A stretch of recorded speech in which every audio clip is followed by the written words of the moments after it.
चिलमन से लगी भी है, सामने भी नहीं आ रही है। सीधा सीधा कह दो यार तू ये काम नहीं कर सकता, इसमें क्या कबाह है? माजी में आप ये कर चुके हैं, अब आपको जो है नैन तारा बन के घूंघट निकाल के वही हरकतें करने की क्या जरूरत है? सीधा सीधा सामने आए। हमने पहले भी सब्र किया, हम आगे भी सब्र कर लेंगे।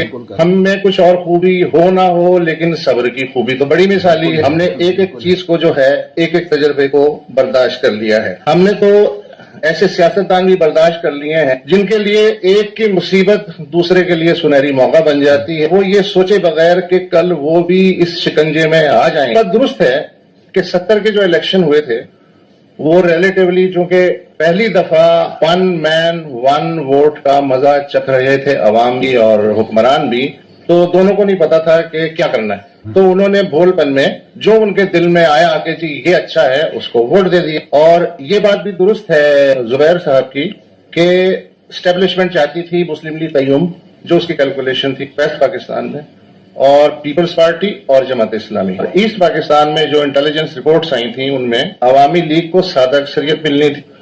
नेशनल अवामी पार्टी जो थी बाशानी साहब की, उसको नंबर 2 आना था, और फिर ये जमात इस्लामी और जो दीगर जमातें हैं उसका ये सिलसिला होना। तो ये कैलकुलेशन दी गई थी सदर साहब को, और उन्हें कहा गया था कि सर जी कोई मसला नहीं, इलेक्शन नताइज ऐसे हैं कि आपको ये लोग, चूंकि आपने पहली बार ये इलेक्शन करवाए हैं और आइन बनाने की इजाजत दी है, तो आप खुद ब खुद सदर हो। इस उम्मीद में उन्होंने इलेक्शन करा दिए, और उसके बाद आपको पता है कि क्या हो गया। एक डिस्क्लेमर देना चाह रहा हूँ, मैं निरा सहाफी हूँ, मेरा सियासत से कोई लेना देना नहीं, और मैं 9 मई के वाकयात की शदीद मजम्मत करता हूँ।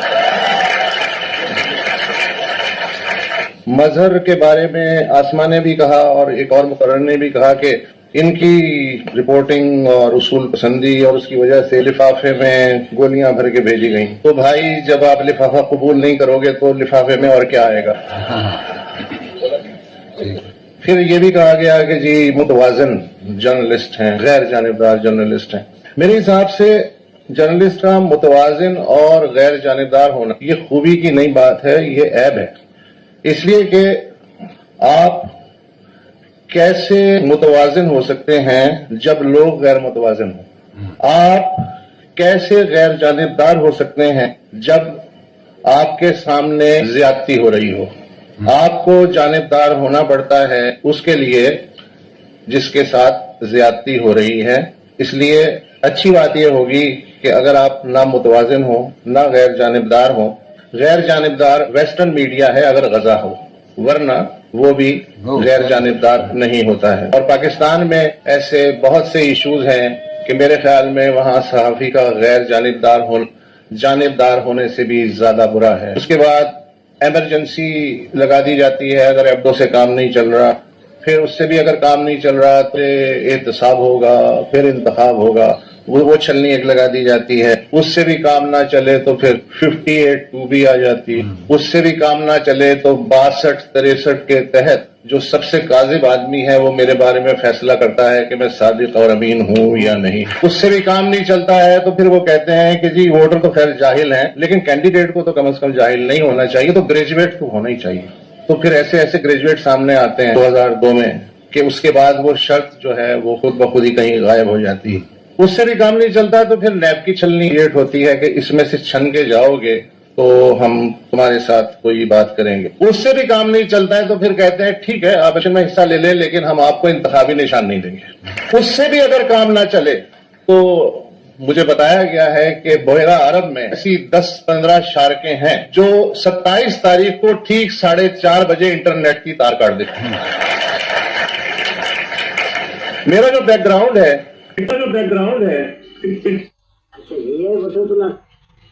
ये है जनाब वसतुल्लाह खान BBC में रहे तो बहुत अच्छी इन्होंने परफॉर्म किया, बहुत मजे हुए सहाफ़ी है, हमेशा बात सीधी करते हैं और बहुत ही खूबसूरत से करते हैं।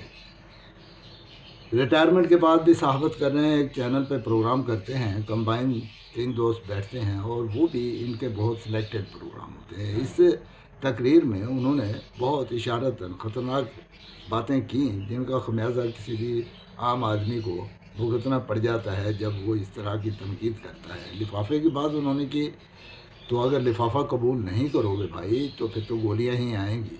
لیکن یہ اصول تو نہیں ہے. یہ تو وہ آزادی صحافت کے حوالے سے، آزادی انسانی حقوق کے حوالے سے بہت بڑی قدغن ہے، ڈکٹیٹرشپ ہے، لاقانونیت ہے، غیر آئینی اقدامات ہیں. لیکن پاکستان میں جب سے پاکستان 47 سے بنا ہے، یہ تو عام چیزیں گنی جاتی ہیں. ان کا نوٹس تک کوئی نہیں لیتا. اس کو تو سو لیا جاتا ہے. کیوں نہ لیا جائے کہ جہاں پہ جمہوریت صرف نام کی ہو. اور پھر یہ ہے کہ جمہوریت کے ثمرات سوائے یورپ کے یا امریکی ریاست کے اور کس کو ملے.